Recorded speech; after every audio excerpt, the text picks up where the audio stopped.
सत्यवीर गुरुजी channel पर प्रश्नों को हल करने का सबसे आसान तरीका सिखाया जाता है। प्यारे विद्यार्थियों, क्या इंक्रीजिंग एंड डिक्रीजिंग फंक्शंस का नाम सुनते ही आपको घबराहट पैदा होने लगती है?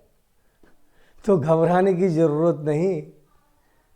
इस वीडियो में इंक्रीजिंग और डिक्रीजिंग फंक्शन को हल करने की सुपर टेक्निक समझाई जाएगी। सबसे पहले इंक्रीजिंग अर्थात वर्धमान, डिक्रीजिंग अर्थात ह्रासमान फलन के बारे में समझते हैं।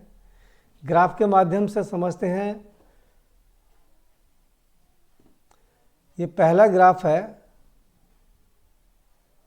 ये एक्स एक्स है,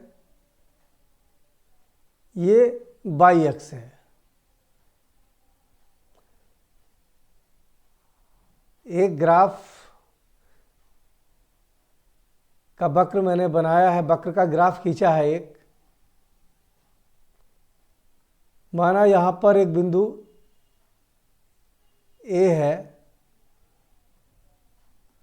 और इसके अंत में बिंदु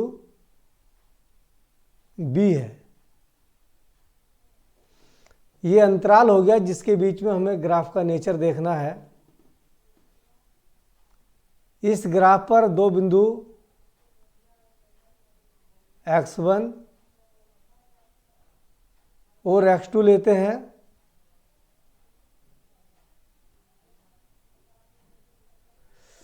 x1 पर y का मान f(x1),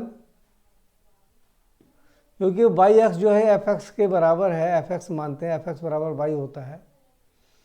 और x2 पर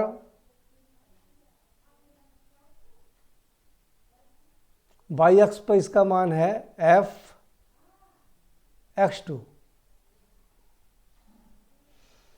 तो जैसे वैल्यू हमारी a से b की ओर इंक्रीज करती है, बढ़ती है, वैसे ही वैल्यू y(x) पर f(x1) से f(x2) तक बढ़ती है।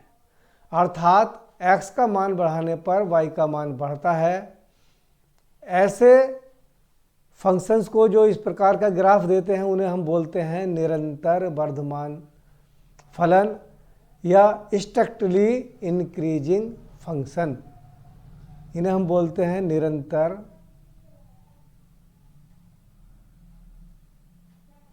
वर्धमान फलन।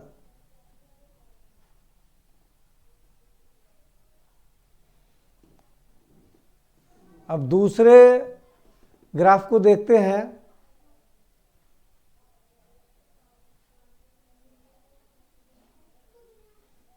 ये एक्स एक्स है, ये वाई एक्स है। माना हमारा कोई ग्राफ पहले बढ़ा, फिर स्थिर हुआ, फिर बढ़ा।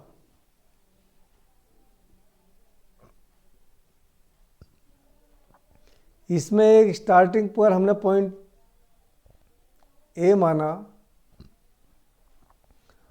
और इस वाले बिंदु को हमने बी माना। हमें ए और बी अंतराल के बीच में ग्राफ का नेचर देखना है। मान लीजिए यहाँ पर बिंदु x1 है। x1 पर y का मान f(x1) है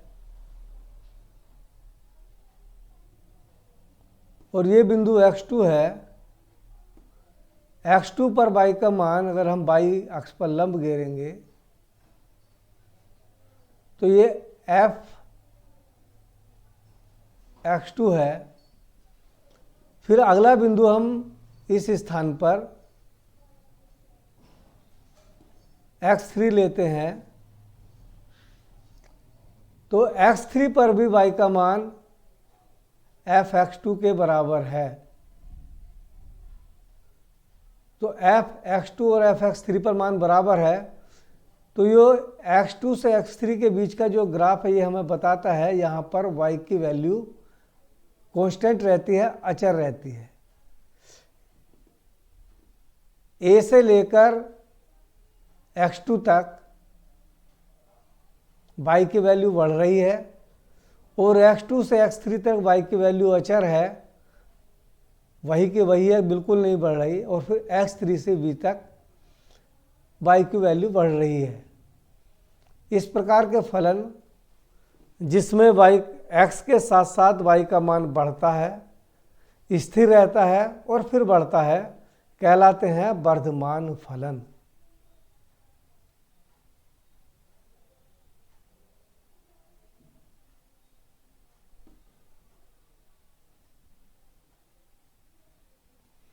अब हम तीसरा ग्राफ देखते हैं।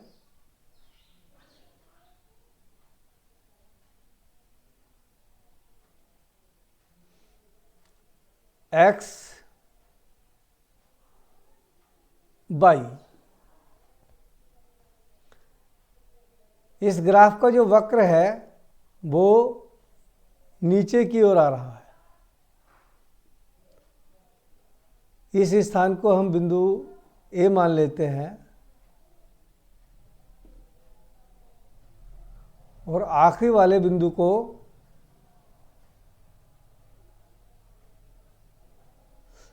बी मान लेते हैं। देखो, इस ग्राफ की ऊंचाई सदैव घटती चली आ रही है, तो हमें अंतराल ए और बी के बीच में इसकी प्रकृति देखनी है, इसका नेचर देखना है। मान लीजिए हम यहाँ से लंब गिरें x अक्ष पर, तो ये बिंदु x1 है और इससे y अक्ष पर लंब गिरें तो ये मान हो गया f(x1). इस वक्र पर एक अन्य बिंदु लें, इससे x अक्ष पर लंब गिरें तो ये x2 हुआ और इस बिंदु से y अक्ष पर लंब गिरें तो ये f(x2) हुआ। इस ग्राफ में x अक्ष पर मान x1 से x2 की ओर बाईं ओर से दाईं ओर को चलते हैं, मान बढ़ता है, तो वहीं y अक्ष पर मान x1 से x2 की ओर घट रहा है। तो ऐसे फलन जिनका ग्राफ x का मान बढ़ने पर y का मान घटता है, ऐसे फलन को हम कहते हैं निरंतर ह्रासमान फलन।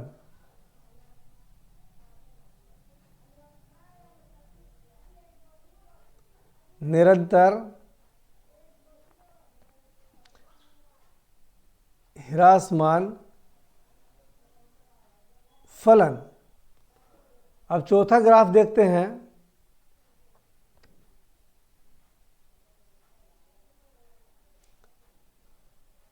ये x अक्ष है, ये y अक्ष है।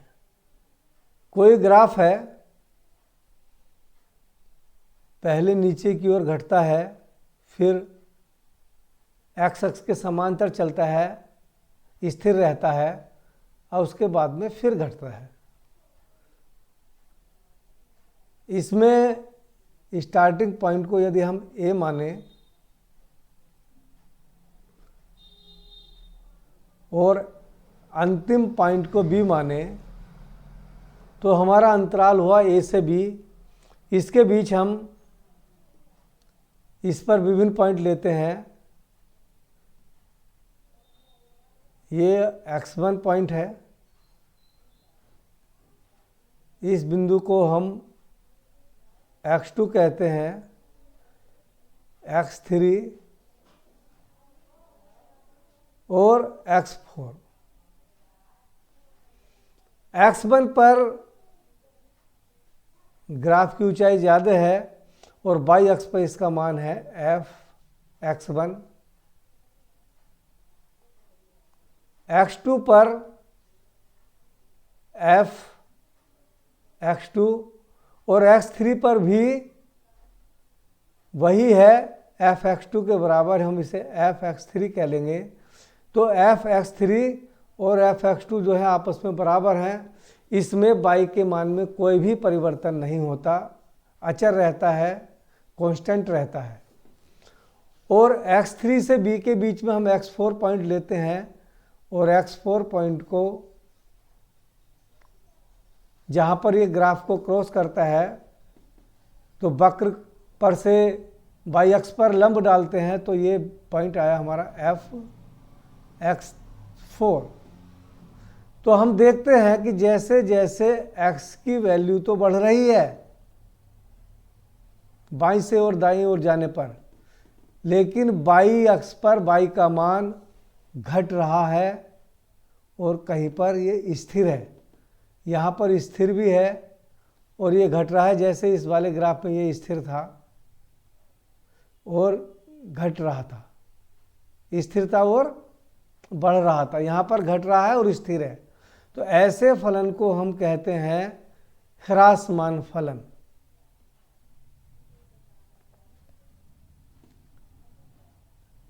ह्रासमान फलन। आइए एक और ग्राफ देखते हैं।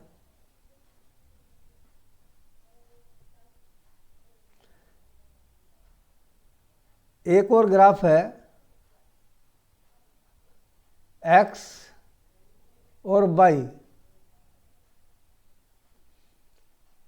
हम इस पर एक ग्राफ के बारे में अध्ययन करेंगे। ये ग्राफ है, मान लीजिए बिंदु A है, इसे x1 कह लेंगे।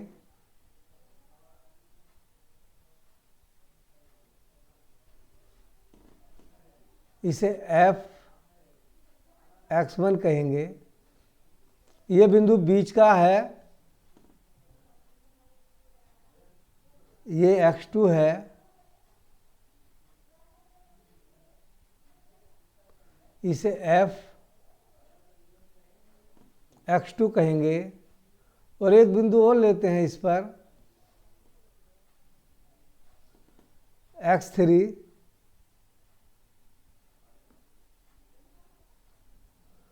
और इसे y अक्ष पर लंब डालेंगे तो ये हो जाएगा f(x3). इस ग्राफ पर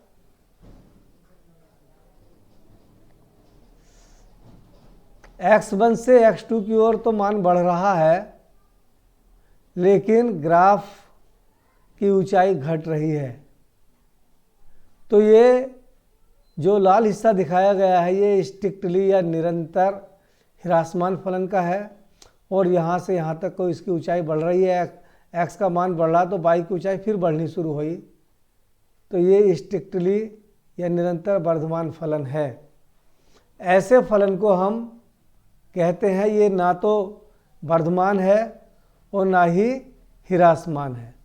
ऐसे फलन को कहेंगे फलन न तो वर्धमान है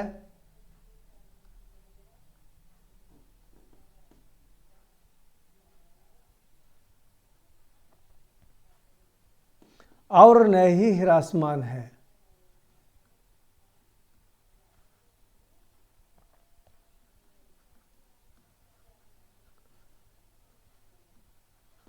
ग्राफ को देखकर आप आसानी से बता सकते हैं कि कौन सा फलन निरंतर वर्धमान है, कौन सा फलन वर्धमान है, कौन सा फलन निरंतर ह्रासमान है, कौन सा फलन ह्रासमान है, और कौन सा फलन ना तो वर्धमान है और न ही ह्रासमान है एक इंटरवल के अंतर्गत।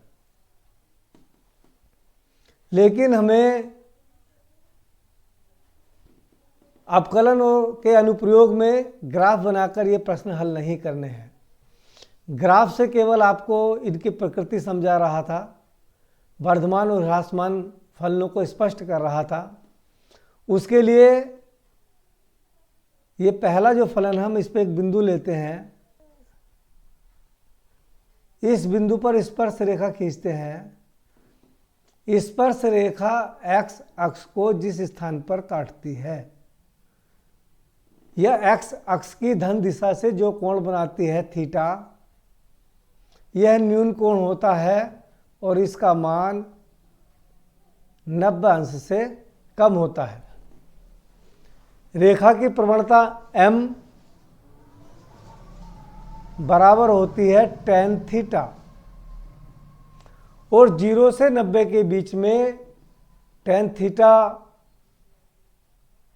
प्रथम चतुर्थांश में होता है और प्रथम चतुर्थांश में सारे त्रिकोणमितीय अनुपात का मान धनात्मक होता है। तो जब थीटा का मान 90 अंश से कम है तो m का मान tan थीटा धनात्मक होगा और इसी m को कैलकुलस में हम dy/dx के तरह निकालते हैं। dy/dx को कहते हैं tan थीटा। तो अगर dy/dx का मान tan थीटा का मान 0 से अधिक है तो फलन हमारा निरंतर वर्धमान है। dy/dx को हम f' भी कहते हैं। तो हम किसी भी फलन का अवकलन गुणांक निकालेंगे, यदि वह धनात्मक है तो फलन निरंतर वर्धमान है। और यदि इसमें देखो, इस ग्राफ को देखते तो इसमें x2 से x3 के बीच में x का मान तो बढ़ा लेकिन y का मान अचर रहा, नहीं बढ़ा। तो इस स्थिति में dy/dx greater than and equal to 0 के बराबर होगा, या कहिए f' greater than and equal to 0 है तो फलन हमारा वर्धमान है। अब इस ग्राफ पर देखते हैं, एक बिंदु लेते हैं और इस बिंदु पर हम स्पर्श रेखा खींचते हैं।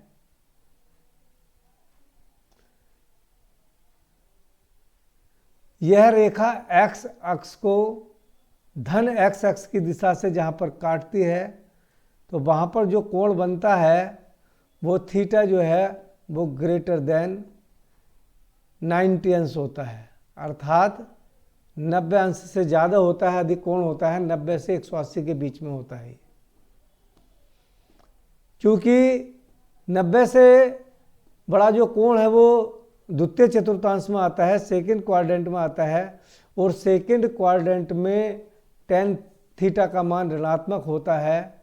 तो इस स्थिति में m बराबर होगा tan थीटा और ये tan थीटा का मान जो है लेस देन 0 होगा, या dy/dx लेस देन 0 या f' लेस देन 0। यदि अवकलन गुणांक ऋणात्मक होता है तो फलन निरंतर ह्रासमान होता है।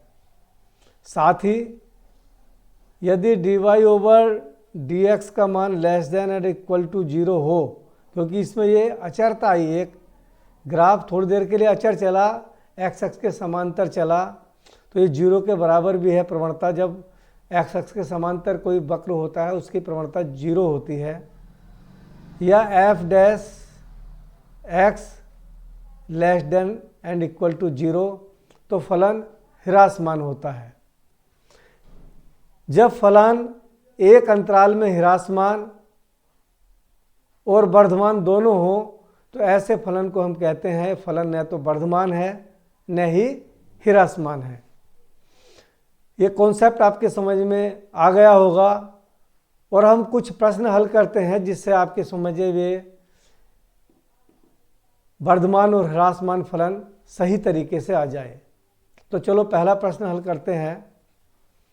पहला प्रश्न है, दर्शाइए कि फलन f बराबर x² - 3 पर एक वर्धमान फलन है जबकि x ग्रेटर देन 0। दिया है f(x) बराबर 7x² - 3। इसका अवकलन करते हैं एफ डैश एक्स बराबर 7 दूनी 14 अर्थात 14x माइनस 0, क्योंकि अचर पद का डेरिवेटिव 0 होता है। वर्धमान फलन है, f वर्धमान है, वर्धमान फलन है, तो क्या होगा, f वर्धमान फलन है तो f dash x greater than 0 होगा। Imply that f Dan x का मान है 14x greater than 0, imply that x greater than 0। तो जब x ग्रेटर देन 0 है, जब x ग्रेटर देन 0 है तो f डैश x का मान ग्रेटर देन 0 है, 0 से बड़ा है, धनात्मक है, तो हम कह सकते हैं कि फलन f, इसीलिए फलन f वर्धमान है। कब वर्धमान है, जब x ग्रेटर देन 0। चलो अब दूसरा प्रश्न करते हैं। दूसरा प्रश्न है, अंतराल ज्ञात कीजिए जिसमें फलन एफ एक्स बराबर x square minus 4x plus 6 से प्रदत्त फलन f वर्धमान है और ह्रासमान है। हमें वो अंतराल ज्ञात करना है जिसमें फलन वर्धमान है और ह्रासमान है। तो चलो प्रश्न को हल करते हैं।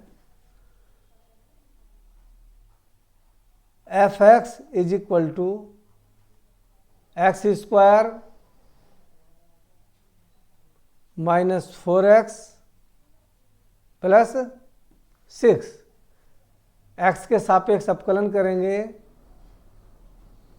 F dash x is equal to 2x minus 4 plus 0,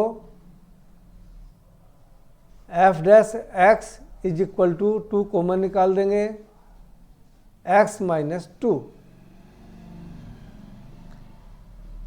अंतराल ज्ञात करने के लिए हम एफ डैश एक्स का मान 0 के बराबर रख देंगे।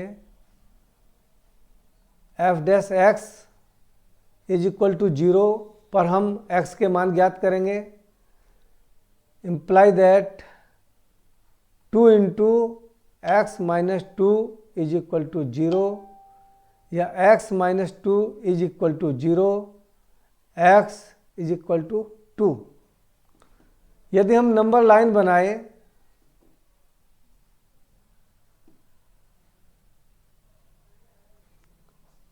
वास्तविक रेखा के लिए, संख्या रेखा जो है माइनस इन्फिनिटिव से प्लस इन्फिनिटिव के बीच होती है।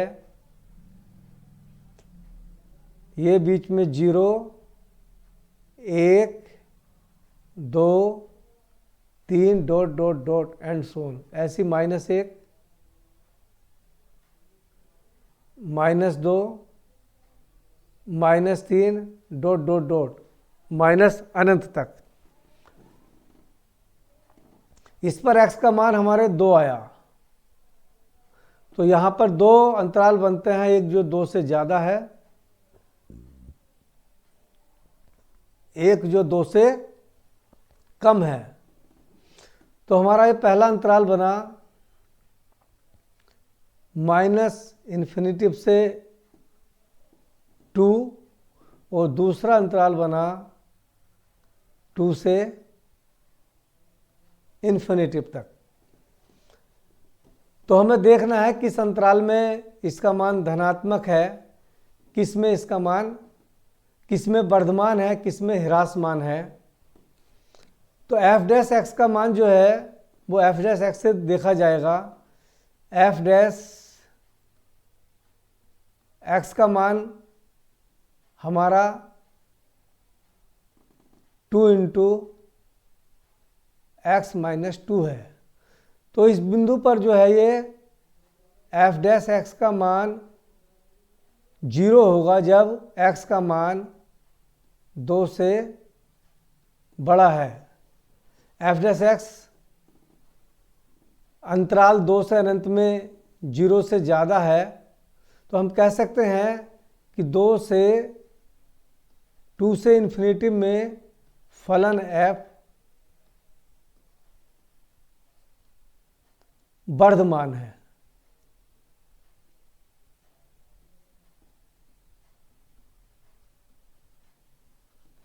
और साथ ही f डैश x का मान ऋणात्मक है, 0 से छोटा है, जब अंतराल माइनस इन्फिनिटी से 2 है। तो माइनस इन्फिनिटी से 2 अंतराल में फलन f ह्रासमान है।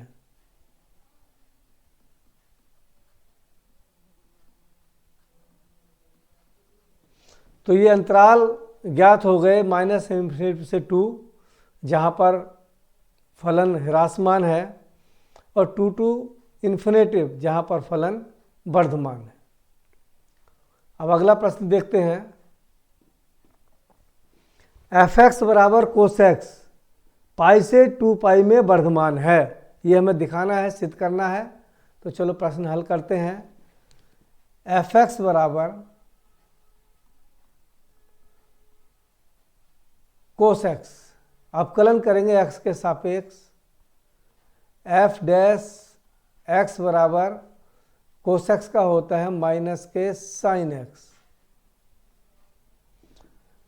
तो इससे स्पष्ट है कि जिस x के लिए sin x का मान ऋणात्मक होगा, उसके लिए f डैश x का मान धनात्मक होगा।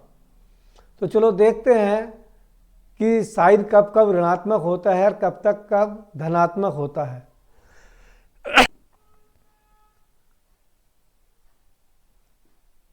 जीरो,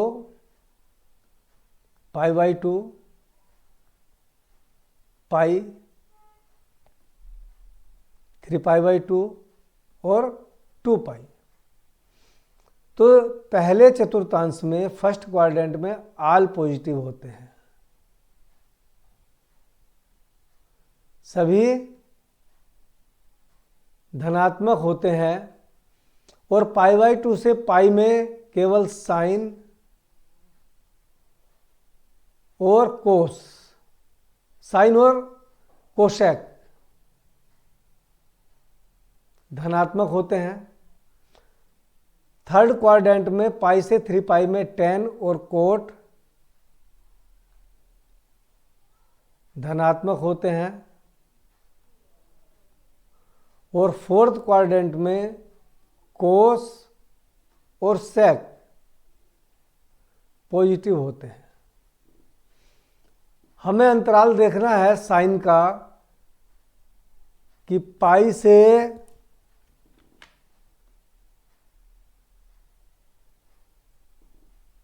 2 पाई के बीच में साइन ऋणात्मक है, क्योंकि इसमें टेन, कोट और कोस सेक धनात्मक है, बाकी सब ऋणात्मक है।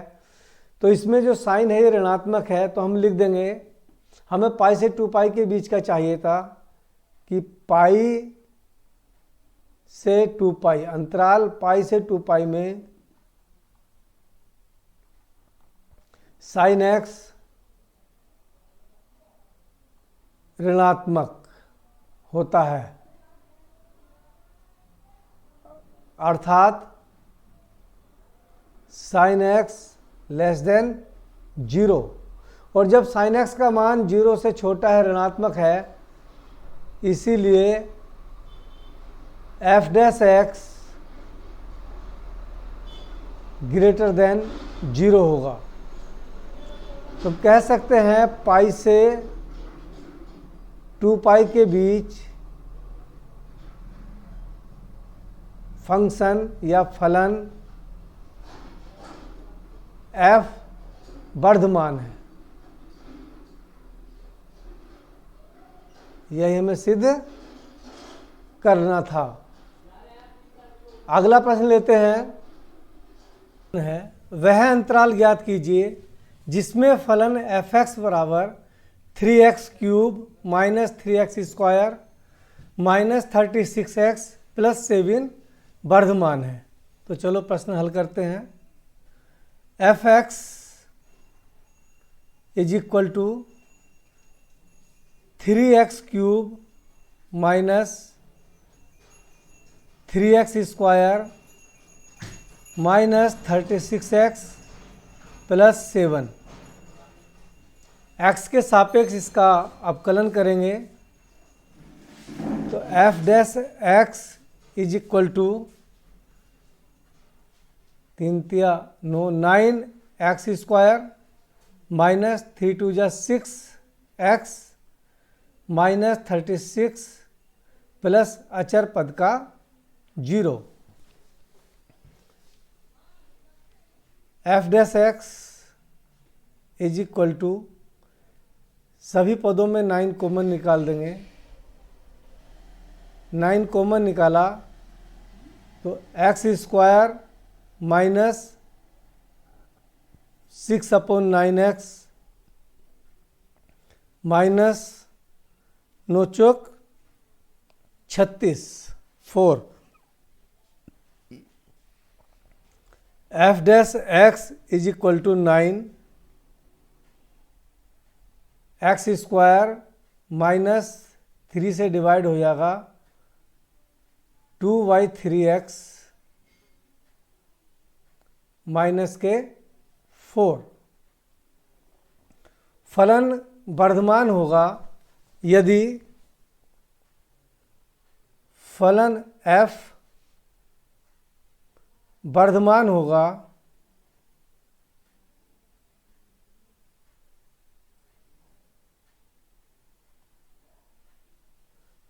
यदि f dash x greater than and equal to 0। यह 9 x square minus 3y2x minus 4 greater than and equal to 0 या x square minus 2y3x minus 4 greater than and equal to 0। पूर्ण वर्ग बनाने के लिए 2/3 का आधा 1/3, 1/3 का वर्ग 1/9 जोड़ेंगे और 1/9 घटाएंगे। तो देखिए x square minus 2y3x plus 1/9 minus 1/9 minus 4 greater than and equal to 0। ये जो पद है x square minus 2y3x plus 1/9 ये x माइनस 1/3 का होल स्क्वायर है।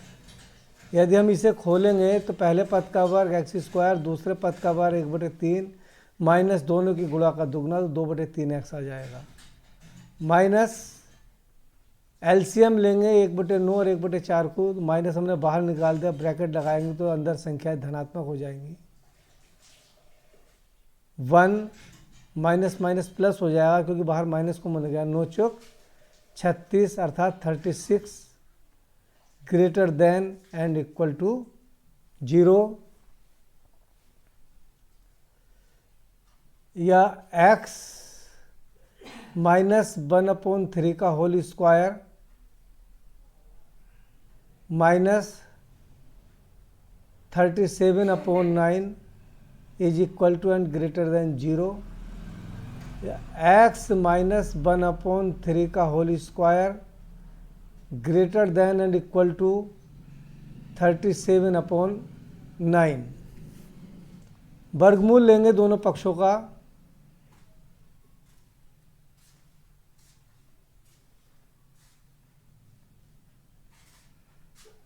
वर्गमूल लेने पर x माइनस 1/3 ग्रेटर देन और इक्वल टू होगा √37 और 9 का वर्गमूल 3 होता है 3 या ये तो प्लस वैल्यू आ गई इसकी, या 1 minus 1/3 less than and equal to minus √37/3। ये जो अंतराल बनेंगे x के मान आएंगे, इसमें फलन हमारा वर्धमान होगा, या x greater than and equal to, ये राइट साइड में ले जाएंगे तो प्लस का हो जाएगा 1/3 प्लस √37/3, या x less than and equal to 1/3 minus √37/3। दोनों का हर बराबर है 3 है तो लिख सकते हैं x ग्रेटर देन 1 प्लस √37/3, या x less than and equal to 1 minus √37/3। तो जब x का मान इससे ज़्यादा है तो अंतराल बैठा हमारा 1 प्लस √37/3 सबके से बड़ा है, तो इससे लेकर इन्फिनिटिव तक में फलन वर्धमान होगा, और दूसरा माइनस इन्फिनिटिव से 1 माइनस √37/3 पर फलन वर्धमान होगा। तो हम कह सकते हैं कि फलन f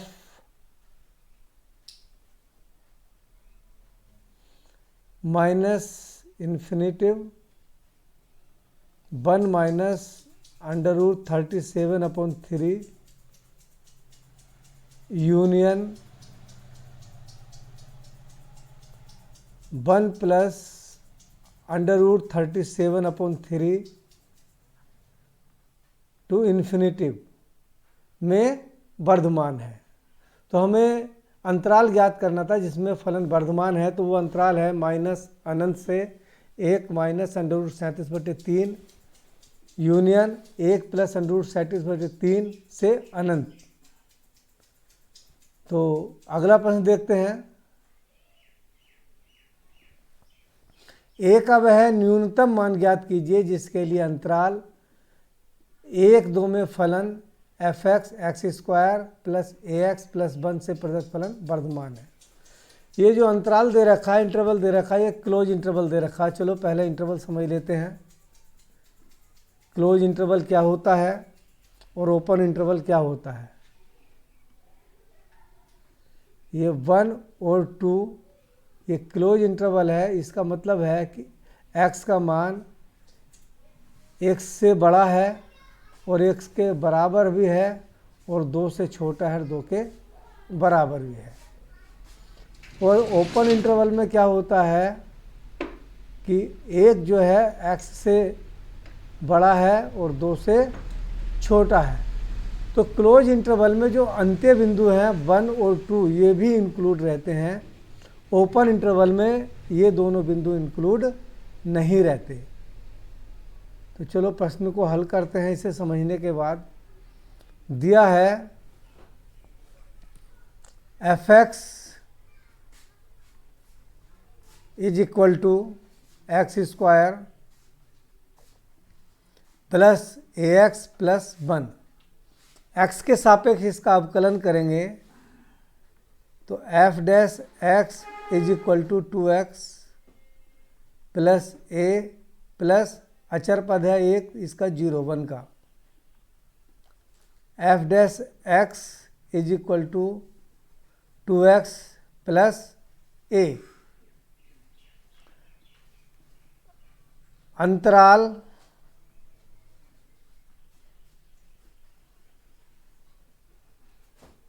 वन और 2 में फलन f वर्धमान है, इसलिए f' ग्रेटर देन या इक्वल टू 0। तो हम लिख सकते हैं 2x plus a greater than and equal to 0 या 2x greater than equal to a या x greater than equal to, ये माइनस ए हो जाएगा इधर, माइनस हम लिख सकते हैं minus a less than equal to 2x,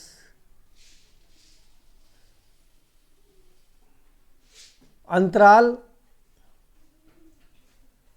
-1 और 2 है, तो न्यूनतम मान ज्ञात करना है। न्यूनतम मान के लिए हम इसका न्यूनतम बिंदु लेते हैं a, तो x बराबर 1 पर,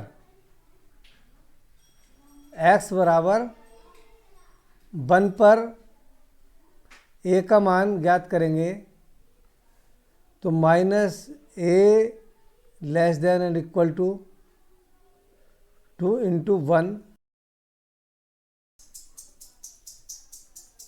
2 इंटू 1, तो a का जो न्यूनतम मान होगा वो -2 होगा या -2 से ज़्यादा होगा, तो हमें ज़्यादा नहीं लेना, न्यूनतम मान लेना है a इज इक्वल टू -2। यही हमारा आंसर है। अगला प्रश्न हल करते हैं। सिद्ध कीजिए कि y बराबर log 1 plus x minus 2x upon 2 plus x, x greater than -1 अपने संपूर्ण प्रांत में एक वर्धमान फलन है। तो चलो प्रश्न हल करते हैं। y is equal to log 1 plus x minus के 2x अपॉन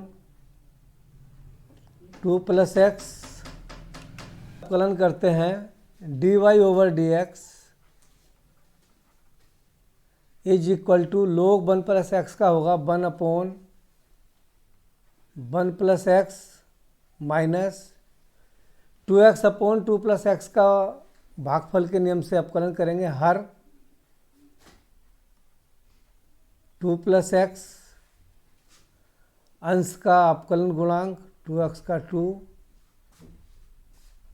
माइनस अंश 2x और हर का अपकलन गुणांक 2 का 0, x का 1 अपॉन हर का स्क्वायर 2 प्लस एक्स का whole square, dy over dx is equal to 1 upon 1 plus x minus bracket खोलेंगे 2 2 जा 4 प्लस के 2x और माइनस के 2x upon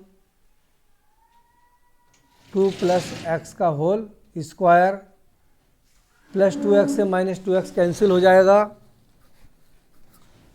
dy over dx is equal to 1 upon 1 plus x minus 4 upon 2 plus x का whole square. LCM लेंगे, dy over dx is equal to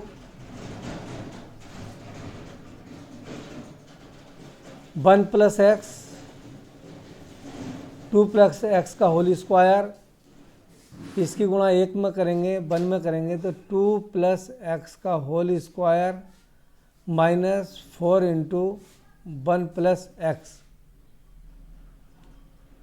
dy over dx is equal to, bracket को खोल लेंगे, पहले पद का वर्ग 4 plus दूसरे पद का वर्ग एक्स स्क्वायर और दोनों की गुणा का दुगना प्लस के 2 दूनी 4 या 2 2 या 4 एक्स माइनस के 4 प्लस के 4x upon 1 plus x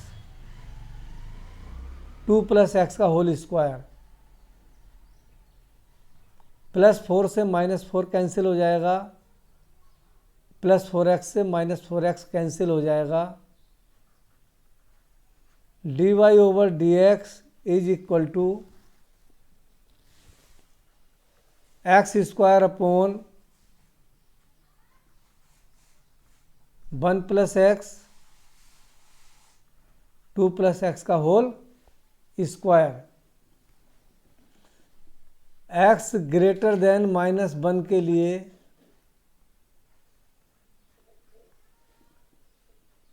x square upon 2 plus x का होल स्क्वायर ग्रेटर देन 0 धनात्मक है, तथा 1 प्लस एक्स भी धनात्मक है। अर्थात x ग्रेटर देन -1 के लिए x square upon 1 plus x और 2 प्लस एक्स का होल स्क्वायर धनात्मक है, अर्थात dy over dx greater than 0। और जब ग्रेटर देन 0 है तो कह सकते हैं कि x ग्रेटर देन -1 के लिए फलन f अपने संपूर्ण प्रांत में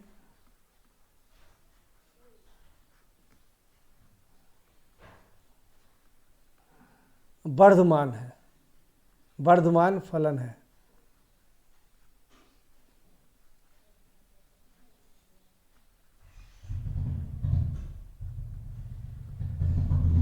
अगला प्रश्न लेते हैं। फलन f(x) बराबर 3/10 x की घात 4 या 3/10 x⁴ minus 4/5 x cube minus 3x square plus 36/5x plus 11 के लिए वह अंतराल ज्ञात कीजिए जिसमें वह निरंतर वर्धमान है और निरंतर ह्रासमान है। चलो प्रश्न हल करते हैं। f(x) is equal to 3/10 x⁴ minus 4/5 x cube minus 3x square plus 36/5x plus 11 x के सापेक्ष अपकलन करते हैं। f(x) is equal to 3×4 = 12 upon 10 x cube, 2 से कट जाएंगी दोनों संख्याएं, 2 6 = 12 2 5 = 10 माइनस 4 3 = 12/5x स्क्वायर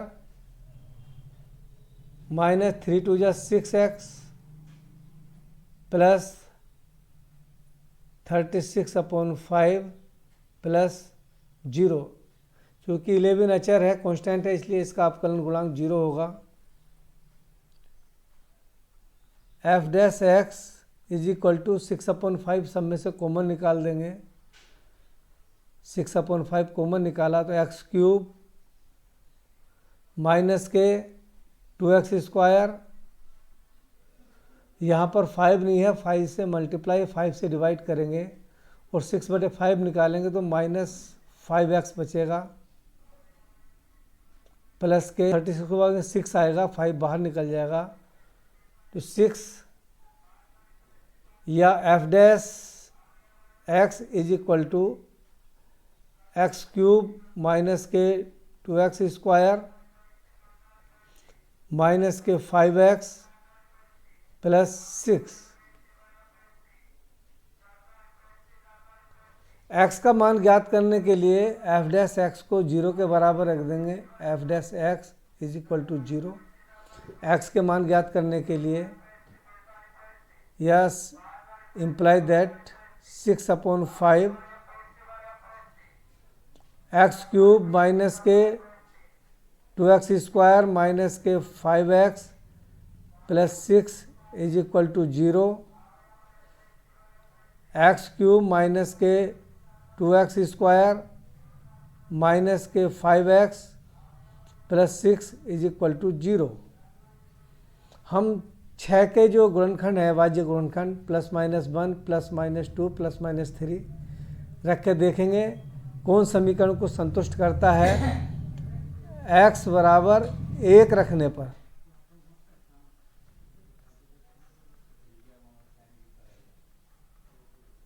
एक की घात 3 1⁻³ माइनस के 2 1⁻² माइनस के 5 into 1 plus 6 is equal to 0। 1⁻³ अर्थात 1 माइनस 2 माइनस 5 प्लस के 6, 1 और 6 7 माइनस के 5 to 7 is equal to 0। x बराबर 1 रखने पर समीकरण संतुष्ट हो जाती है, तो हम कह सकते हैं कि x माइनस 1 समीकरण का एक गुणनखंड है। x माइनस 1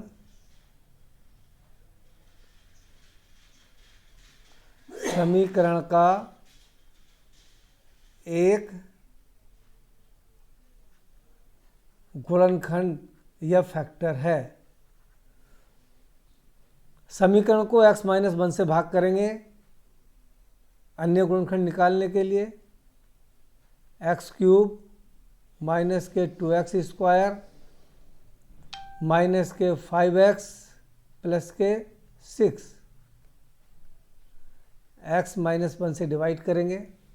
यहाँ पर x की घात 3 है, यहाँ पर x की घात 1 है, तो x स्क्वायर से गुणा करेंगे।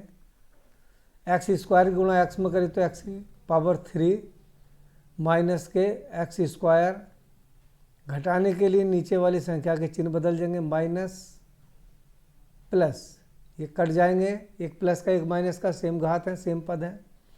2x स्क्वायर में से x स्क्वायर घटाया तो बचा माइनस के x स्क्वायर माइनस के 5x, यहाँ x है प्लस का तो माइनस लगाएंगे और x से मल्टीप्लाई करेंगे, minus x square minus minus plus के x, घटाएंगे ये प्लस का हो जाएगा, ये माइनस का हो जाएगा, ये दोनों कैंसिल हो जाएंगे। माइनस 5x और माइनस x को जोड़ेंगे तो माइनस के 6x, ऊपर से अगला पद उतार लेंगे प्लस के 6। अगर हम -6 की गुणा करेंगे तो -6 की गुणा x में करेंगे तो -6x, अब माइनस माइनस प्लस के 6, ये प्लस का हो जाएगा माइनस का हो जाएगा, दोनों पद कैंसिल हो जाएंगे, शेष कुछ भी नहीं बचेगा। हम लिख सकते हैं x minus 1 x square minus x minus 6 is equal to 0। अब 6 के ऐसे गुणनखंड जिनका अंतर 1 हो तो 3 दूनी 6, माइनस के 3 है प्लस के 2 होंगे, तो इसके गुणनखंड करते हैं। x minus 1 x square minus 3x plus के 2x माइनस के 6 is equal to 0। x minus 1, दोनों पदों में x कॉमन है, x कॉमन निकाल दिया, यहाँ पर बचा x माइनस 3 प्लस के 2 कॉमन निकाला, x माइनस के 3 is equal to 0। x minus 1 x minus 3 इसमें भी, x माइनस 3 उसमें भी कॉमन निकाल दिया, बचा x plus 2 is equal to 0। तो f डैश x का मान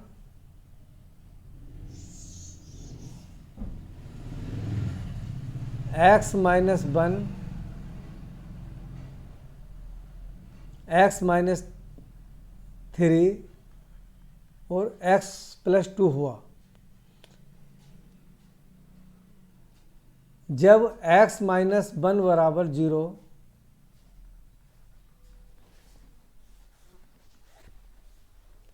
तो x बराबर 1, और जब x माइनस 3 बराबर 0 इम्प्लाई दैट x बराबर 3, और जब x plus 2 is equal to 0 तो x बराबर माइनस के 2। तो x के मान 1, 3 और -2 प्राप्त हुए। नंबर लाइन संख्या रेखा पर हम अंतराल बनाते हैं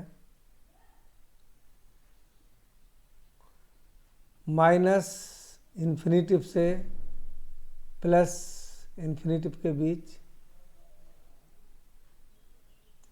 0, 1, 2, 3, 4 and so on।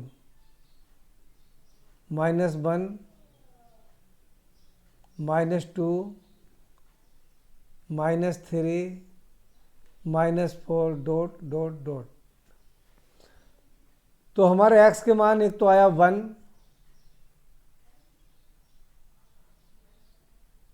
एक आया 3, एक आया -2। तो जो अंतराल हमें प्राप्त होते हैं वो -इन्फिनिटिव से -2, दूसरा अंतराल -2 से 1, तीसरा अंतराल 1 से 3 और चौथा अंतराल 3 से इन्फिनिटी प्राप्त होता है। अब इसमें हम देखते हैं कि किस अंतराल में फलन वर्धमान है और किस में ह्रासमान है।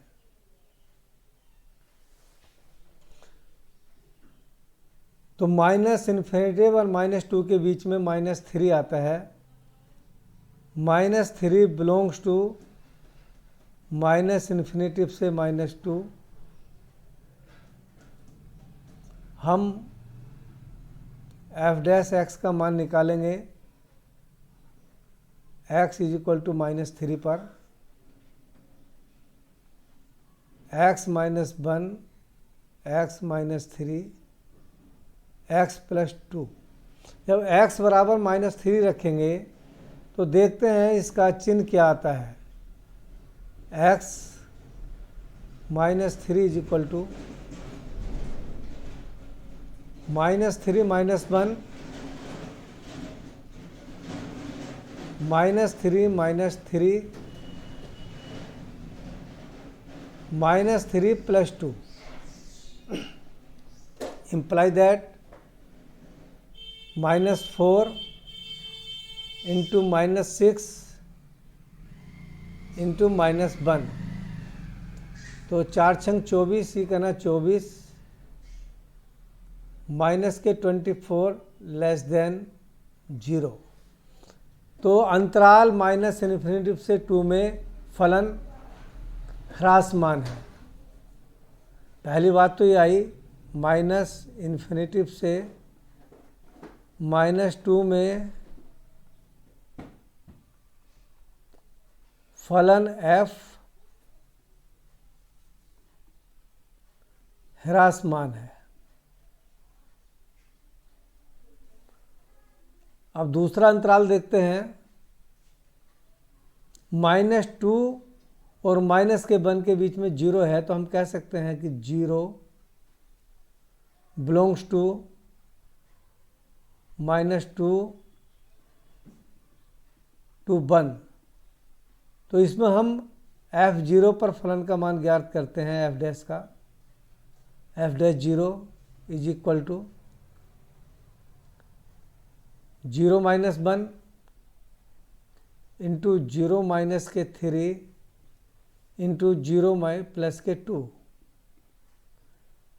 इम्प्लाई दैट -1 इंटू माइनस के 3 इंटू प्लस के 2, माइनस माइनस प्लस, अब प्लस 3 का ना 3, 3 दूनी 6, प्लस के 6 ग्रेटर देन 0। तो -2 1 में फलन f वर्धमान है।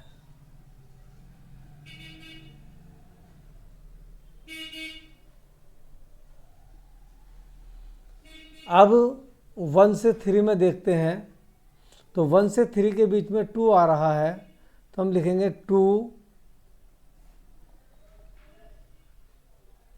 Belongs to 1 to 3। तो f डैश 2 का मान ज्ञात करते हैं। f dash 2 is equal to 2 - 1 into 2 - 3 into x के स्थान पर 2 रखेंगे, 2 + 2 imply that 1 इंटू माइनस के 1 इंटू प्लस के 4। तो 1 - 1 -1 -1 की गुणा 4 से करेंगे तो माइनस के 4 आएगा और लेस देन 0 है। तो हम कह सकते हैं अंतराल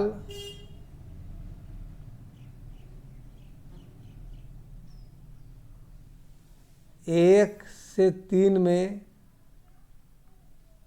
फलन ह्रासमान है।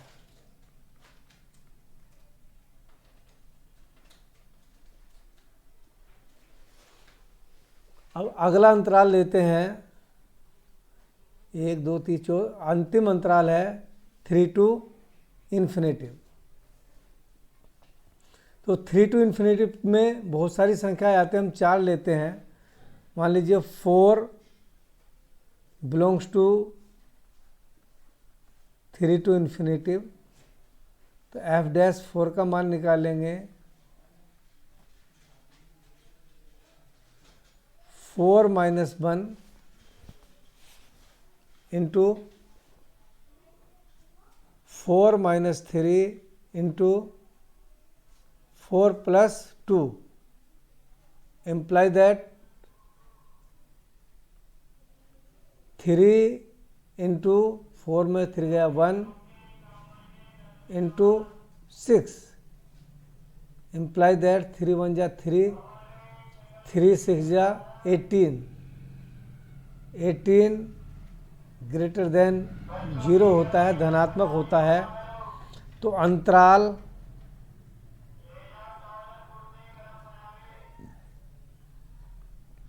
थ्री टू ∞ में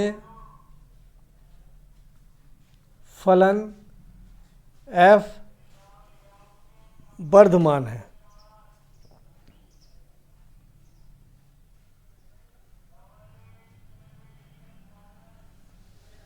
इस प्रकार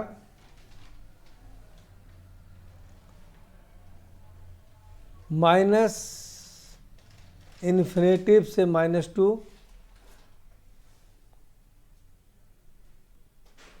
और यूनियन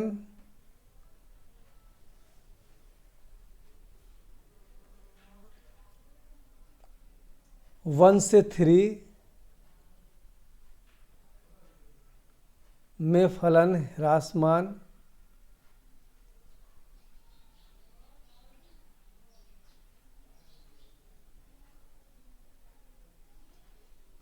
तथा -2 से 1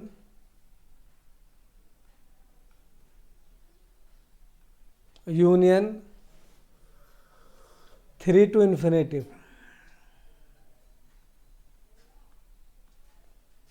में फलन f वर्धमान है।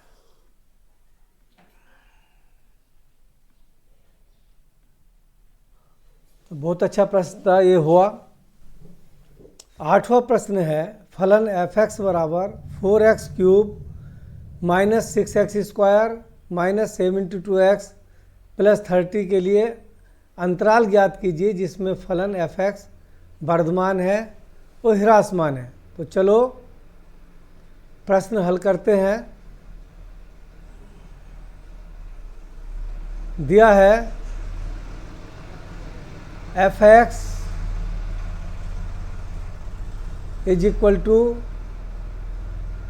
4x क्यूब माइनस के 6x स्क्वायर माइनस के 7x प्लस 30। x के सापेक्ष अवकलन करेंगे तो f dash x is equal to 4 3 जा 12x स्क्वायर माइनस के 6 2 जा 12x माइनस के 72 प्लस 0। 30 अचर है, कांस्टेंट है, इसलिए इसका अवकलन 0 होगा। f dash x is equal to 12 common निकाल देंगे, x square minus x minus के 6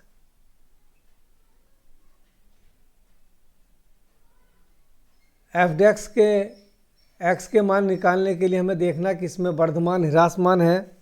तो हमें क्रिटिकल पॉइंट निकालने हैं x के, किन किन बिंदुओं पर फलन जो है वो बदलता है। f डैश x को हम 0 के बराबर रख देंगे, f dash x is equal to 0 imply that 12x square minus x minus 6 is equal to 0 या imply that x square minus x minus 6 is equal to 0। 6 के ऐसे गुणनखंड जिनका अंतर -1 हो, अर्थात x स्क्वायर माइनस के 3x प्लस के 2x minus के 6, 3 2 जा 6 होते हैं। चूँकि माइनस है अंतर तो -3 बड़ा होगा प्लस 2 छोटा होगा, is equal to 0। x common निकालेंगे, x माइनस के 3 प्लस 2 कॉमन निकालेंगे, x माइनस के 3 is equal to 0। x minus के 3 और x प्लस के 2 इज इक्वल टू 0। हम कह सकते हैं f डैश x का मान x प्लस 2 और x माइनस 3 है। जब x plus 2 is equal to 0 तो x is equal to minus के 2, और जब x minus 3 is equal to 0 तो x इज इक्वल टू 3। तो x के जो क्रिटिकल पॉइंट्स आए वो है x is equal to minus के 2 और 3। नंबर लाइन पर देखते हैं, अंतराल बनाते हैं। इन्फिनेटिव माइनस इन्फिनेटिव, बीच में 0 1 2 3 4 and so on, -1 -2 -3 -4 dot dot dot. तो x के जो मान है -2 है एक तो, और दूसरा है 3। जो अंतराल बनते हैं एक तो -2 से पहला, -2 से 3 और 3 से फिर अनंत तक। जो अंतराल मिले वो मिले माइनस इन्फिनिटिव से -2, -2 से 3 और तीसरा अंतराल हुआ 3 से अनंत। इन अंतरालों के बीच में देखते हैं किसमें फलन वर्धमान है, किसमें ह्रासमान है। तो चलो, -2 और माइनस इन्फिनेटी और -2 के बीच एक संख्या -3 आती है, तो -3 बिलोंग्स टू -इन्फिनेटिव -2। तो f डैश एक्स का मान है x + 2 x - 3। तो f डैश -3 निकालते हैं। f dash -3 is equal to -3 + 2 into -3 - के 3 imply that -1 into -6 is equal to -1 - 6 की गुणा प्लस के 6 आएगी 6, और 6 जो है ये ग्रेटर देन 0 धनात्मक है। तो -इन्फिनेटिव से -2 के इंटरवल में फलन f धनात्मक है तो वर्धमान है।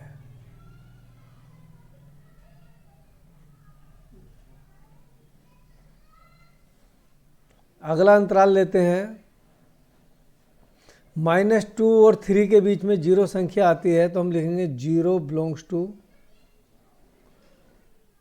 -2 to 3। तो f डैश 0 का मान निकालेंगे। f dash 0 is equal to x के स्थान पर 0 रख देंगे, 0 प्लस के 2 इंटू 0 - 3 इम्प्लाई दैट 2 इंटू -3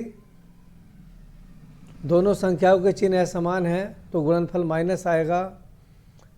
-2 3 6 और -6 लेस देन 0 है, ऋणात्मक है। हम कह सकते हैं अंतराल -2 3 में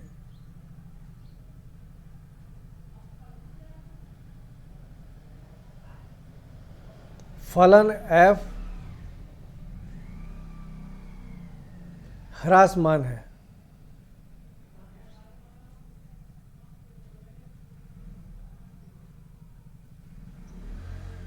अगला अंतराल है 3 to इन्फिनेटिव, और 3 इन्फिनेटिव के बीच में एक संख्या 4 आती है, तो हम लिखेंगे 4 बिलोंग्स टू 3 to इन्फिनेटिव। अब हम f डैश 4 का मान निकालेंगे। f dash 4 is equal to 4 + 2 4 - 3 imply that 4 to 6 into 4 - 3 1 is equal to 6 1 जा 6 ग्रेटर देन 0। तो अंतराल ये धनात्मक है। अंतराल 3 to इन्फिनेटिव में फलन f वर्धमान है।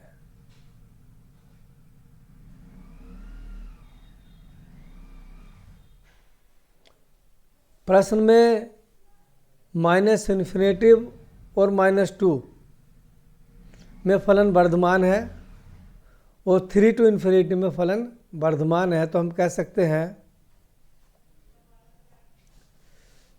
-इन्फिनेटिव के 2 यूनियन 3 इन्फिनेटिव में फलन वर्धमान है।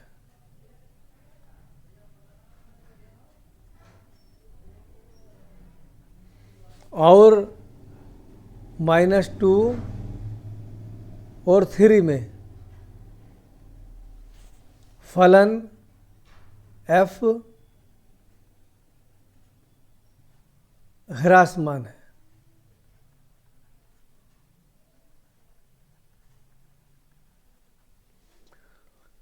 ये प्रश्न हल हुआ।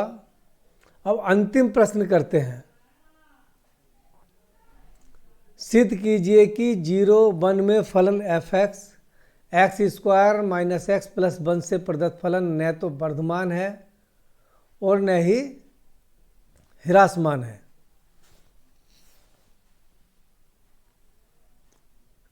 हल करते हैं।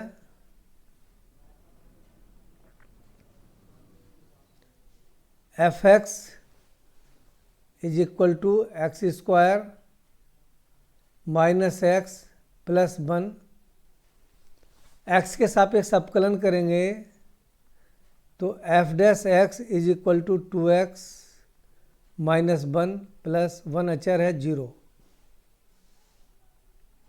F dash x is equal to 2x minus 1। इसके अंतराल ज्ञात करने के लिए x का मान निकालने के लिए हम एफ डैश एक्स को 0 रखेंगे। F dash x is equal to 0 implied that 2x minus 1 is equal to 0, 2x is equal to 1, x is equal to 1/2। अंतराल 0 से 1 दे रखा है तो संख्या रेखा बनाते हैं जो अंतराल 0 और 1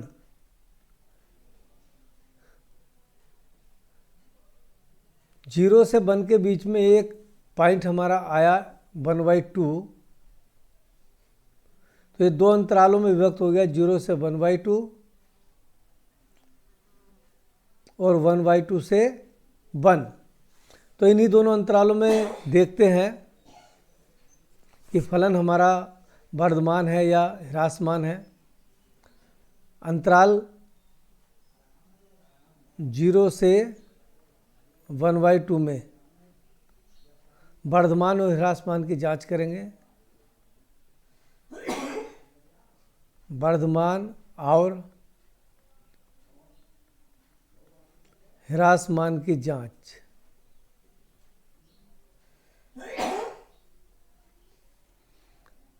तो 0 से 1/2 के बीच में 1/4 संख्या आती है तो हम लिखेंगे 1/4 बिलोंग्स टू 0 से 1/2। एफ डैश एक्स का मान है 2x माइनस 1, तो हम एफ डैश 1/4 निकालेंगे। F dash 1/4 is equal to 2 into 1/4 minus 1 1/2 minus 1 minus 1/2 minus 1/2 less than 0। तो माइनस 1/2 0 से छोटा होता है तो हम कह सकते हैं 0 से 1/2 अंतराल में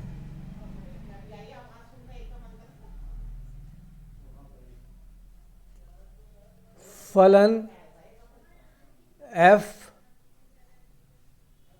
ह्रासमान है।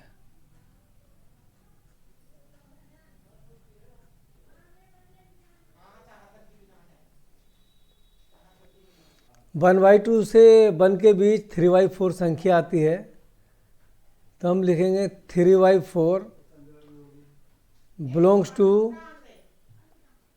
1/2 1। तो f 3/4 का मान निकालेंगे। f 3/4 इज इक्वल टू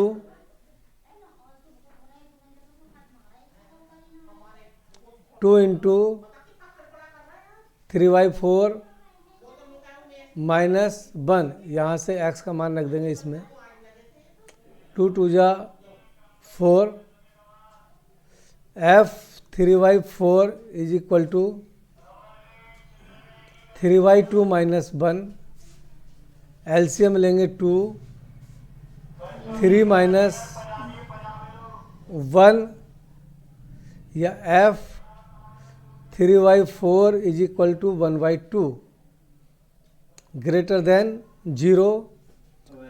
तो अंतराल 1/2 to 1 में फलन वर्धमान है।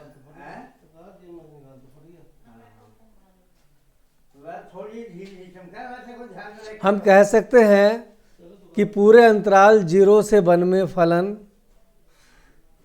अंतराल 0 से 1 में फलन न तो वर्धमान है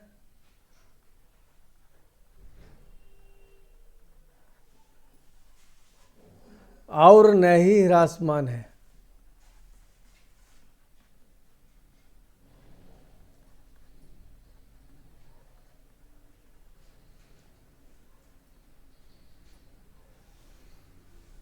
इंक्रीजिंग और डिक्रीजिंग फंक्शन अर्थात वर्धमान और ह्रासमान फलन का कॉन्सेप्ट और प्रश्न आपके समझ में भली प्रकार आ गए होंगे। अब आप कौन से विषय पर वीडियो चाहते हैं कमेंट करके बताएं। यदि अब भी आपके मन में कोई कन्फ्यूजन है तो उसे भी लिखें, आपका कन्फ्यूजन दूर करा जाएगा। यदि आपको प्रश्न करने का तरीका पसंद आया हो तो चैनल को सब्सक्राइब करें, बेल आइकन दबाएं और वीडियो को अपने दोस्तों में शेयर करें। धन्यवाद।